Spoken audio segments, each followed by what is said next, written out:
இன்னைக்கு நம்ம எக் புர்ஜி பண்ணலாமா?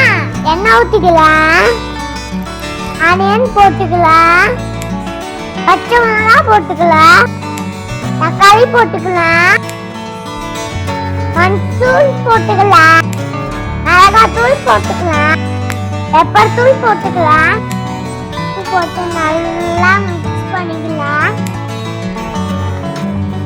இப்போ முட்டை ஊத்திக்கலாமா?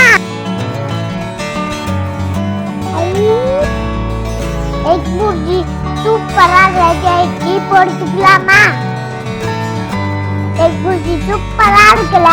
இப்போ டேஸ்ட் பண்ணிக்கலாமா? டேஸ்டி சூப்பரா இருக்கு.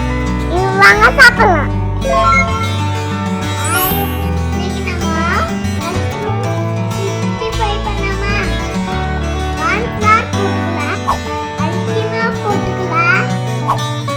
போட்டுக்கலாம், அந்த தூள் போட்டுக்கலாம், மிளகாய் தூள் போட்டுக்கலாம், கரம் மசாலா போட்டுக்கலாம், இஞ்சி தக்காளி பேஸ்ட் போட்டுக்கலாம், கொஞ்சமா தண்ணி ஊற்றி மிக்ஸ் பண்ணிக்கலாம்,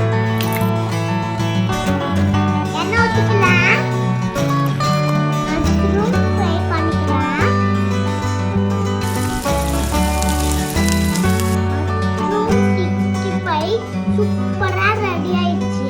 இப்போ எடுத்துக்கலாமா? மஷ்ரூம் ஃப்ரை சூப்பரா இருக்கு. இப்போ டேஸ்ட் பண்ணிக்கலாமா? டேஸ்டி. நீங்க வாங்க சாப்பிடலாம். இன்னைக்கு நம்ம சோயா ஃப்ரை பண்ணலாமா? சோயா வேக வச்சு எடுத்தாச்சு. மிளகாய் தூள் போட்டுக்கலாம், உப்பு போட்டுக்கலாம்,